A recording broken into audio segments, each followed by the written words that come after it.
Good morning. Thank you all. It's an honor to welcome back to Washington for the third meeting of the Strategic and Economic Dialogue between the United States and China. Two good friends. Let me acknowledge the co-chairs at the outset here. Vice Premier Wong and State Councilor Dai, welcome back. I got an opportunity to spend some time with you, not as much as my colleagues have, but your trip with President Hu was a great visit, and we got a chance to spend some time together. The United States co-chairs are our A-team, our superstars, Secretary Clinton and Secretary Geithner, two of the best America has to offer. So we expect great things to happen. We expect great things to happen with the four of you. Ladies and gentlemen, we each have a number of important tasks in the days ahead, and all designed to continue to guide our relationship to an even better place than it's already moved. I also would like to recognize, by the way, Secretary Gary Locke, the President's choice to be our next ambassador to China. Gary has served with distinction in the cabinet, as well as before that, serving as the governor of the state of Washington. And I know that once the Senate confirms Gary, and I expect that to be quickly, he'll do an outstanding job in Beijing.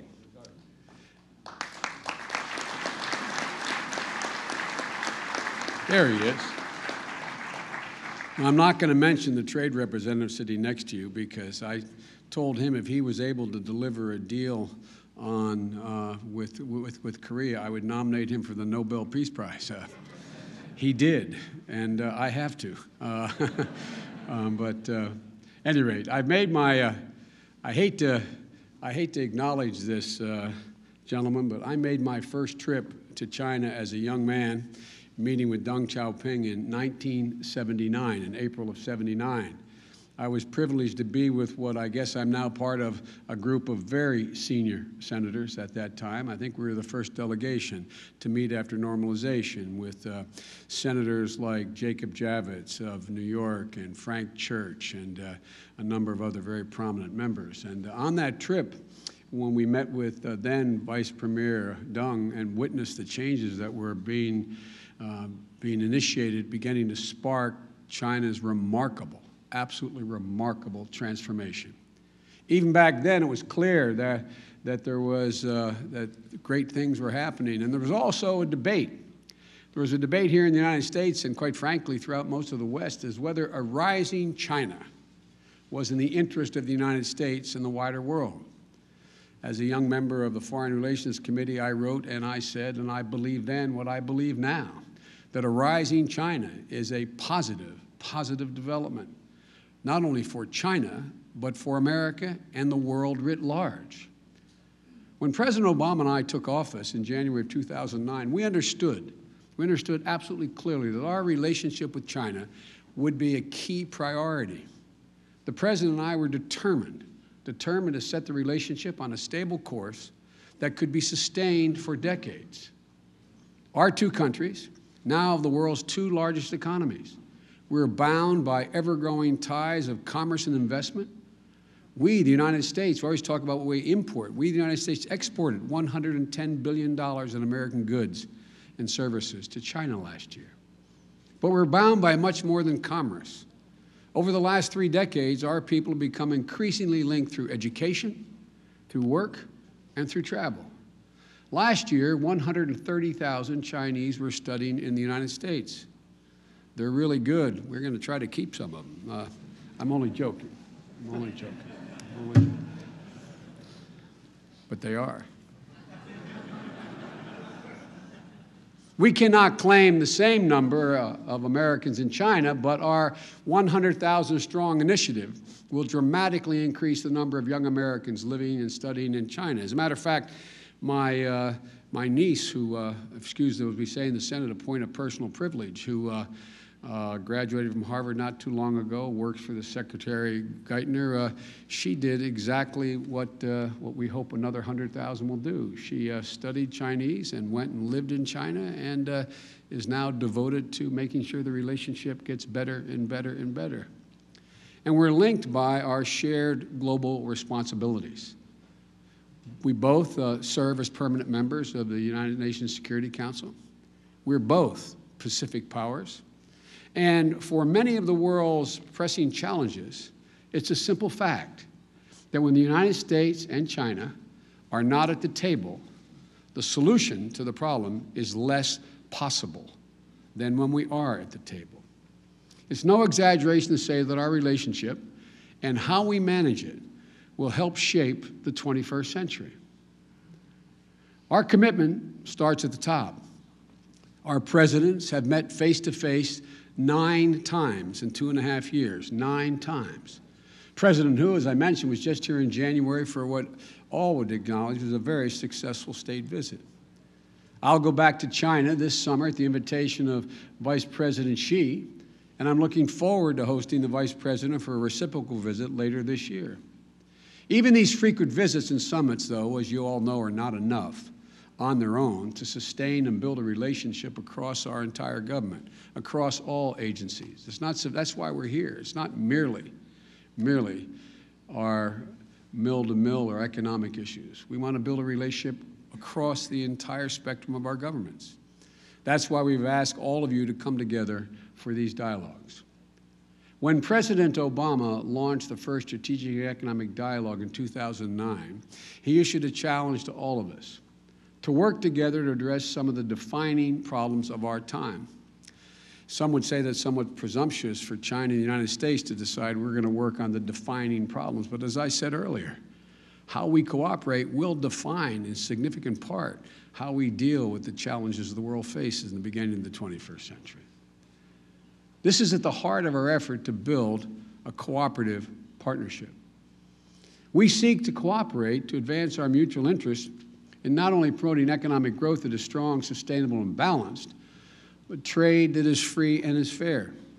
We seek cooperation to advance our mutual interest in the prosperous future that will come from an energy supply that's clean and secure and addresses climate change. And we seek to cooperate to advance our mutual interest in a range of pressing global and regional security challenges. This includes continuing our work to prevent the spread of nuclear weapons and specifically to curb proliferation of those weapons and technology from both Iran and North Korea. Where do we stand 2 years after the President issued his challenge that we cooperate more? Through this dialogue and the dedicated efforts of our governments and our people, I believe history will show we've made progress. But there's much more to do, and that's why we're here. Along with our partners in the G20, we've worked to sustain global economic recovery. We've recognized that the United States-China relations generate global economic benefit, not just to both our countries, but global benefit. Last year, our trade with China supported over 500,000 jobs here in the United States.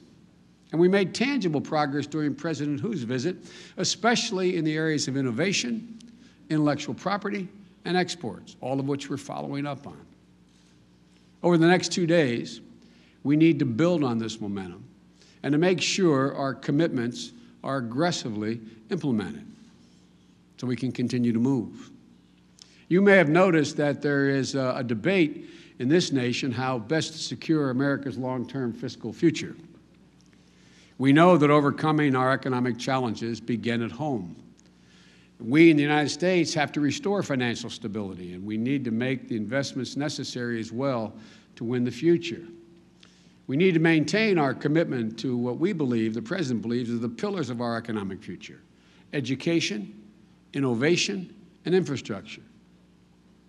I know that you're adjusting to your economy and the world situation as well. I know that in China, you're working to rebalance your economy and make growth more sustainable with greater reliance on domestic demand. None of this is easy, but success in reorienting growth will be not only good for China, in our humble opinion, but it'll be good for the United States and for the rest of the world.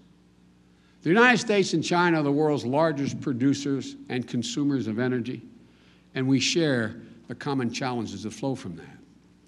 And this creates not only a problem, but great opportunity for common efforts to find clean energy solutions.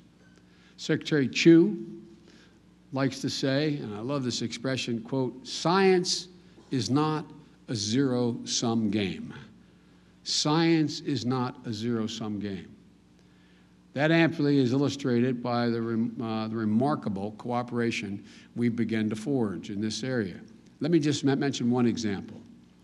Our joint Clean Energy Research Center is funding new approaches to energy efficiency, clean coal, which we both need to deal with, and clean vehicles. We need to build on and expand our efforts in this area, and I know you'll be having much discussion these next 2 days on that area, and it seems to me an area where there's potential for great progress. On global security challenges, we've also made progress. President Hu joined us at the Nuclear Security Summit in January. We signed the Memorandum of Understanding to build a Center for Excellence to promote nuclear security in China. We have cooperated in stemming nuclear proliferation from both Iran and North Korea, including preventing sensitive technologies from being exported to both those countries. The strategic dialogue is important to both our countries. Just look at the agenda that you have for the next 2 days. It's a fulsome agenda. To list just a few of the topics on the agenda for the next 2 days, and it illustrates the sheer breadth of our relationship: climate change, clean energy, mill-to-mill operations, our military relationships, regional issues such as Sudan and Afghanistan. Our goal in part is to enhance the communication and understanding that we believe, and I believe you believe, will build trust and confidence. We have to be honest with each other. We are not going to agree on everything. We will clearly find areas where there will still be disagreement. But as we work to advance our respective national interest, we have to move on what we seek in common, find the common ground, and I would argue much of our mutual national interest will find common ground. But only by discussing a diverse range of topics, including sensitive ones, can we help mitigate the risk of misperception and miscalculation. My father used to say, the only disagreement worse than one that is intended is one that is unintended. That's why it's so critically important we talk to one another honestly. We should be realistic. We won't always be able to work together. In some areas, we have vigorous disagreement. In some, we'll have vigorous competition. In still others, we'll have vigorous collaboration. But I believe on balance, we have much more to agree on than to disagree on, and so does the President believe that. A healthy competition, in our view, is good for both of us. Competition is not bad. Competition that's healthy is good. This is the reason why I've held the view for so many years and continue to hold the view that a rising China is a positive development. As you might expect, I have overwhelming confidence in the capabilities of the American people. And those capabilities are enhanced when there's genuine competition from equally capable people. I welcome this healthy and fair competition because I believe we'll see it will spur us both to innovate, and both will benefit from it. As I've said earlier, it's important to be straightforward with one another. There is one area where we have vigorous disagreement, and I know and I understand that disagreement, when we voice it, is upsetting or rankles. I don't know how that translates into Chinese, but how it concerns some of our friends in China. We have vigorous disagreement in the area of human rights. We've noted our concerns about the recent crackdown in China, including attacks, arrests, and the disappearance of journalists, lawyers, bloggers, and artists. And again, no relationship that's real can be built on a false foundation. Where we disagree, it's important to state it. We'll continue to express our views in these issues, as we did in the Human Rights Dialogue in Beijing 2 weeks ago. Now look, as I said, I recognize that some in China see our advocacy as human rights as an intrusion and Lord only knows what else. But President Obama and I believe strongly, as does the Secretary, that protecting fundamental rights and freedoms, such as those enshrined in China's international commitments, as well as in China's own constitution, is the best way to promote long-term stability and prosperity of any society. The transformation of China's economy and society since my first trip as a young man in 1979 has truly been breathtaking. I doubt whether it's occurred at any other period in world history. It's been so significant and so rapid. The immense talent of the Chinese people, the incredible hard work and perseverance of the Chinese people and their leaders have literally lifted tens of millions of people out of poverty and built an economy that now helps fuel the world's prosperity. It's remarkable. During the same period, the relationship between the United States and China has also seen a remarkable transformation. Again, through the talent, hard work, and respective political leaders who have governed our countries over the last 3 decades. The bonds between our countries, have come about through intense engagement from the moment of normalization, events like this one. We've already done much to make our relationship positive, cooperative, and comprehensive. And I'm absolutely confident that we can do more for ourselves and for generations of Americans and Chinese as well. And as I said, presumptuous of me to say this, if that occurs and continues to occur, it will benefit the whole world. So now it's time to get to work. Again, welcome, gentlemen. Welcome to your delegations. And I thank you all for the honor of being able to address you. Thank you very much.